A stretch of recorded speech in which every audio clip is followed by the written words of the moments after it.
تجھے شوق ہے کہ تو مجھے دیکھے، ایک مجھے بھی شوق ہے۔ تو کیا ہے کہ میں اپنے آپ کو دیکھوں۔ تجھے شوق ہے کہ تو مجھے دیکھے اور مجھے شوق ہے کہ میں اپنے آپ کو دیکھوں، تو پھر ایک ایسا طریقہ کر دیتے ہیں کہ جس سے تیرا شوق بھی پورا ہو جائے گا، میرا بھی پورا ہو جائے گا۔ اور وہ شوق کیا ہے؟ اللہ نے فرمایا تیرا شوق پورا ہوتا ہے ایک آئینے کے ساتھ، تو میں ایک آئینہ بنا دیتا ہوں، جس آئینے میں تو دیکھے گا تو مجھے دیکھے گا، اور میں دیکھوں گا تو میں اپنے آپ کو دیکھوں گا۔ وہ آئینہ کون سا ہے؟ رخ مصطفیٰ ہے وہ آئینہ، کہ اب ایسا دوسرا آئینہ نہ کسی کی بزم خیال میں، نہ دکان آئینہ۔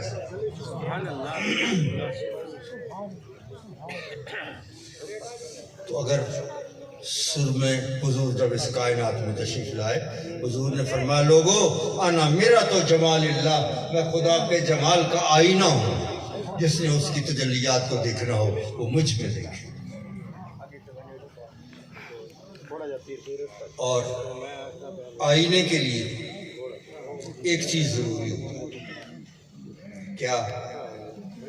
شیشے دو طرح کے ہوتے ہیں، ایک یہ میز کا شیشہ ہے، اس میں منہ نظر نہیں آتا، اسی شیشے کی ایک طرف اگر مثالہ لگا دیا جائے پھر یہ منہ نظر آئے گا۔ مثالہ اور چیز ہے، یہ شیشہ اور چیز ہے۔ مثالہ اس کو کیوں لگایا جاتا ہے؟ اس کی شیشے کو ضرورت نہیں ہے، آپ کے دیکھنے کے لیے کی ضرورت کے لیے اس کو مثالہ لگایا جاتا ہے۔ تو اللہ نے فرمایا محبوب میں نے آپ کو اپنے دیکھنے کا آئینہ بنا کر بھیج رہا ہوں، اس لیے اس کی ایک طرف بشریت کا مثالہ لگا رہا ہوں تاکہ تو اس میں مجھے کوئی دیکھ سکے۔ ایک طرف بشریت کا مثالہ لگا ہوا ہے، تو جو آنکھ والے لوگ ہیں کیا مثالے کی طرف سے دیکھیں گے؟ وہ تو دوسری طرف سے دیکھیں گے نا۔ تو آنکھ والا تیرے جوبن کا تماشا دیکھے، دیدہ کور کو کیا آئے نظر کیا دیکھے۔ تو حضور اس کائنات میں اس ذات کے دیکھنے کا آئینہ بن کر تشریف لائے ہیں، اور جس نے دیکھنا ہے وہ اس طرف سے نہ دیکھے بلکہ اس طرف سے دیکھے جس طرف سے حضور کا چہرہ انور نظر آتا ہے۔ اس میں حضور کا چہرہ انور نظر آتا ہے۔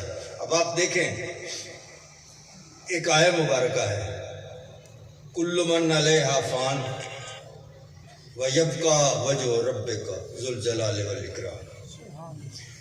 اللہ فرماتا ہے ایک وقت ایسا آئے گا کہ دنیا کی ہر چیز فنا ہو جائے گی، ہر چیز فنا ہو جائے گی۔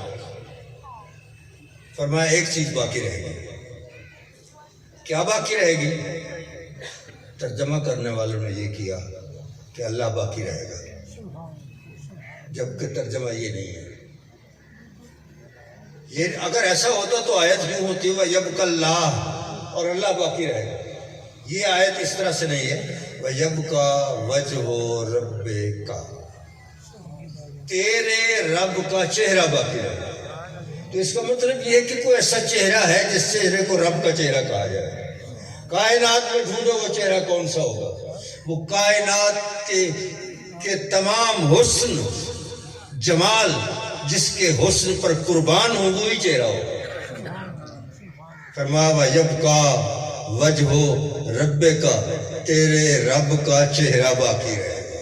وہ جو چہرے سے پاک ہے وہ کہتا ہے جو باقی رہے گا وہ ایک چہرہ ہوگا، اور وہ چہرہ تیرے رب کا چہرہ ہوگا، وہی باقی رہے گا۔ تو حضور سرور عالم صلی اللہ علیہ وسلم اس کائنات میں تشریف لائے، وہ آئینہ بن کر تشریف لائے جس آئینے میں اس ذات کا چہرہ، اس کا ذات کا جلوہ نظر آتا ہے۔ وہ حضور سرور عالم صلی اللہ علیہ وسلم وہ آئینہ بن کے تشریف لائے۔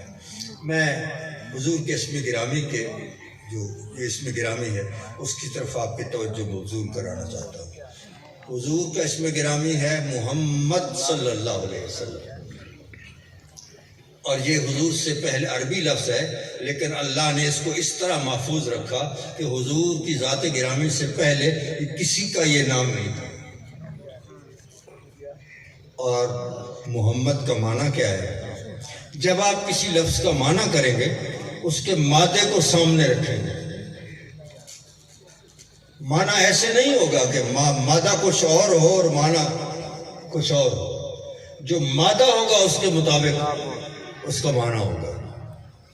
مادہ ہے، لفظ محمد کا مادہ ہے ہے میم دال.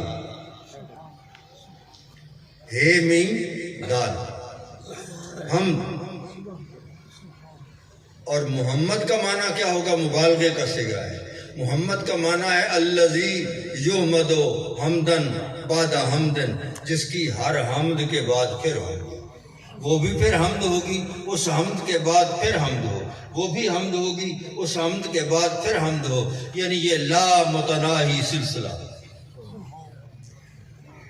جو منطق پڑھے ہوئے حضرات تشریف فرما ہیں وہ جانتے ہیں، ایک دور ہوتا ہے، ایک تسلسل ہوتا ہے.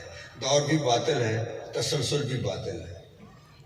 دور کا مطلب یہ ہے کہ ایک چیز کی سمجھنے کے لیے یہ ضروری ہے، اور اس چیز کو سمجھنے کے لیے اس پہلی چیز کا سمجھنا ضروری ہے. تو یہ دور لازم آئے گا، بات سمجھ نہیں آئے گی، ایک دوسرے پہ سمجھنا موقوف ہو جائے اور نتیجہ کچھ نہ نکلے.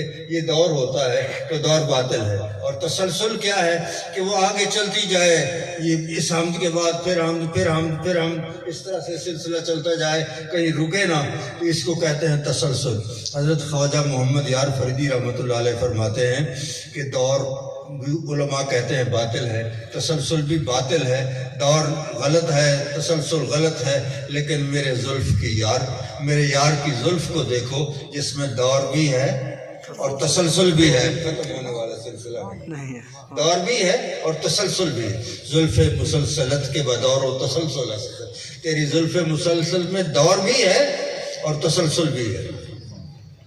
فاضل بریلوی علیہ رحمت کے ایک شعر میں آپ کی خدمت میں عرض کرتا ہوں. سبحان اللہ. وہ فرماتے ہیں کہ یاد گیسو ذکر حق ہے. سبحان اللہ. حضور کی زلف کی یاد ذکر حق. ٹائم ٹھیک ہے سر؟ اچھا. یاد گیسو ذکر حق ہے. حضور کی زلف کو یاد کرنا، ذکر کرنا، یاد کرنا، یہ ذکر حق ہے. یہ بھی اللہ کا ذکر ہے. حضور کی زلف کی یاد، یہ بھی اللہ کی یاد ہے.